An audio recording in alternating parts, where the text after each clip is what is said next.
Hello, I'm Steve Kay, Council Member at Large, and I welcome you to another edition of Council Reports. This morning we are at the East End Market in Lexington, Kentucky on 3rd Street in a neighborhood that's working on many positive improvements and changes. And with me today I have Anita Courtney, who is the chairperson of the Tweens Coalition, and we're going to talk a little bit about the mural that you see in back of us, and then we're going to talk about changes to this store. So first, welcome. Thank you. Thanks for being here. And can you just tell folks a little bit about the Tweens Coalition first, and then how this fits in with the work that you've been doing?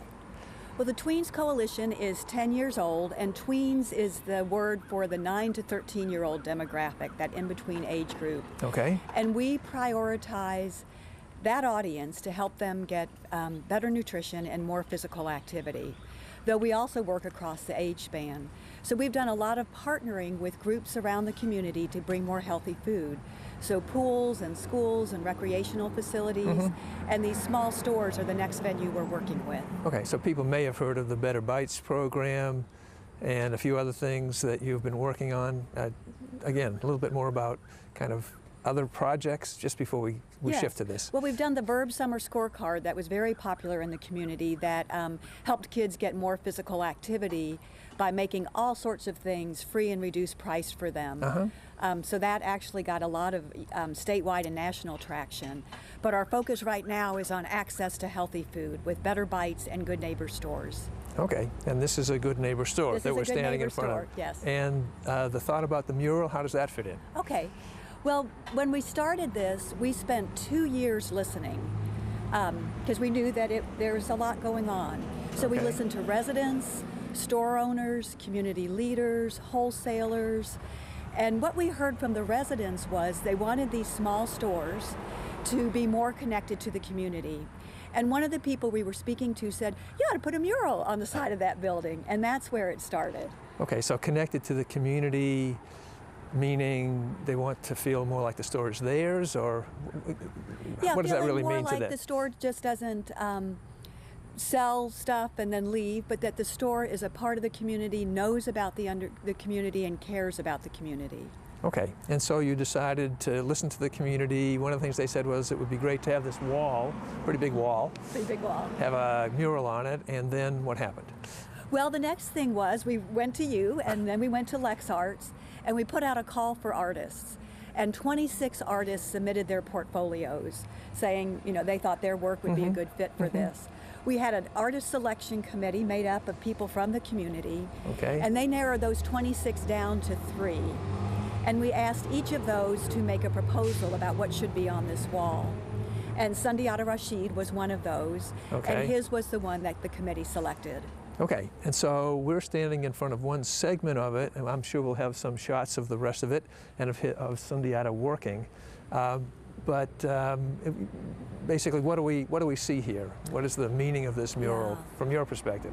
Well, it's called Know Your History, Then Make History. Okay. So here are portraits of 6 East End greats. And the idea is it's very important for the community in Lexington to know about these people and the important role they've played. Know your history, then make history. And though it's not up yet, Sundiata has also painted color portraits of 6 children living in the neighborhood. So past, present, future. future. Great. Okay. Anything else to say about the mural or the process or how it's being received? I know that I go by it a lot, and I've been watching the progress. Have you had some feedback on it? Oh, it's just been so positive. Virtually every single person who walks by says something like, it's great, or way to go, or that's tight. People are loving it. People are driving in from other counties and taking pictures. He must get, 15 or 20 photographs a day. Yeah. People are very excited about it. Well, terrific. Okay, so we're going to take a short break. We're going to go inside, and we're going to talk a little bit about the changes to the store inside and how that also reflects the needs of the community. Welcome back.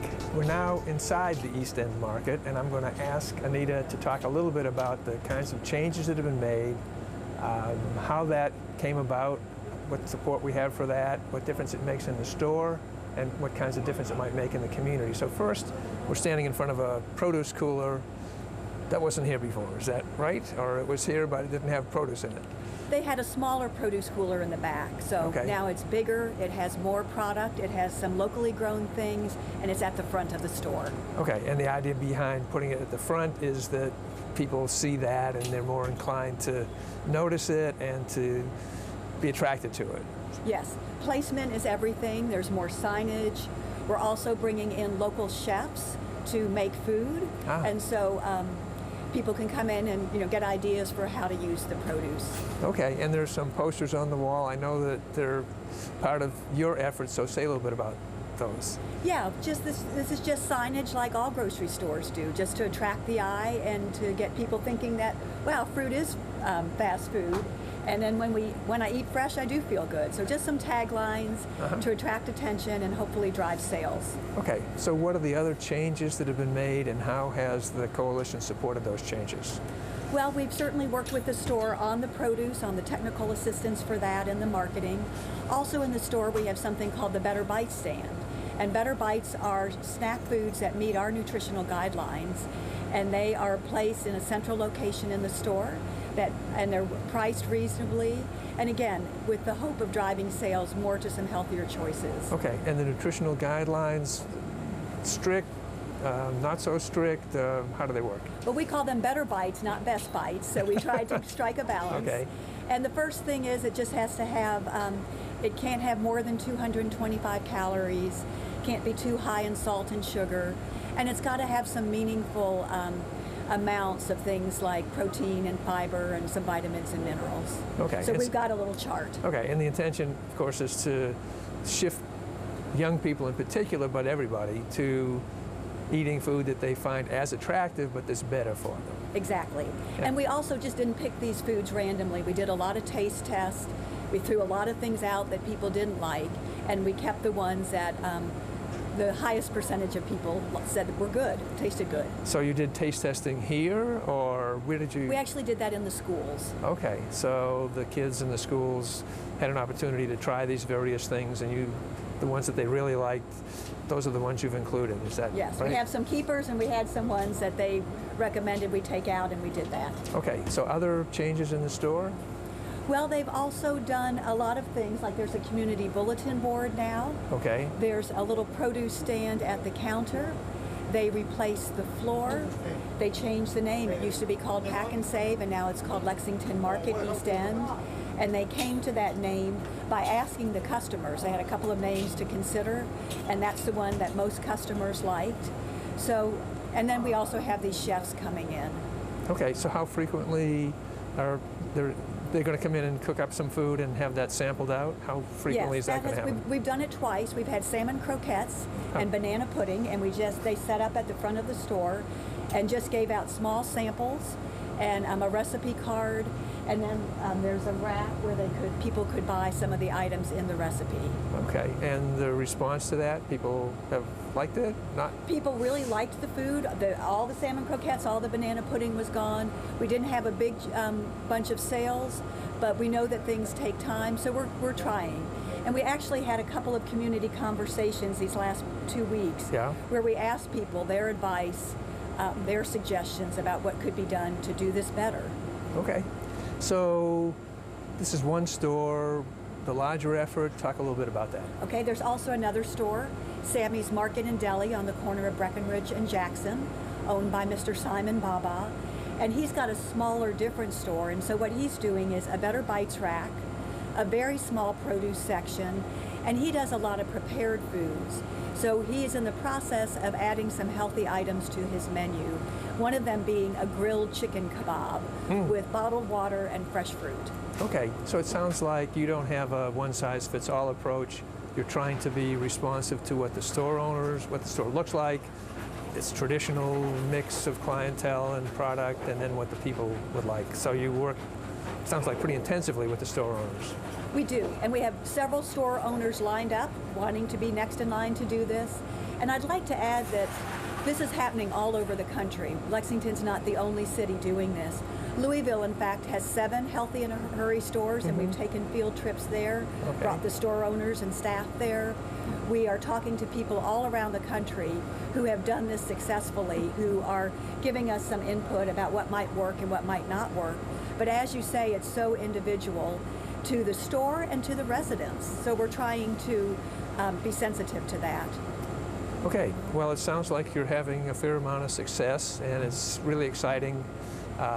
For me in particular, this is not far from where I live, and it's great to see all these good things really happening in this store and in this community. So thank you for all that work. Anything else you'd like to add before we kind of call this a wrap?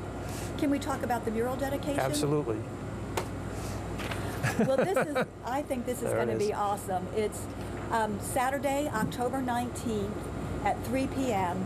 right in front of the mural on the corner of Race and 3rd Street. And a lot is going to happen during this time. The artists will get a chance to talk about the mural.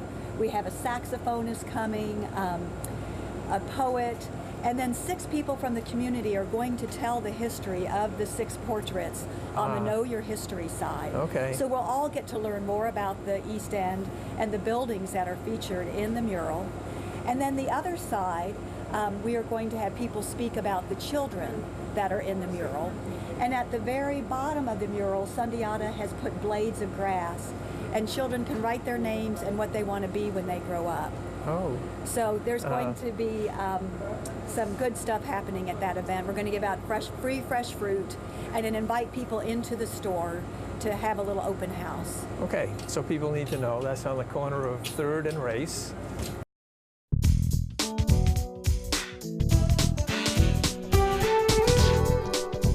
So thank you for being here with us this morning. So thanks to Anita for being here. Thanks to the store owner of the Lexington East End Market for allowing us to film inside and for doing all this work for the community. Thanks to the artist Sundiata Rashid for the work he's doing, and I hope you have all enjoyed this program.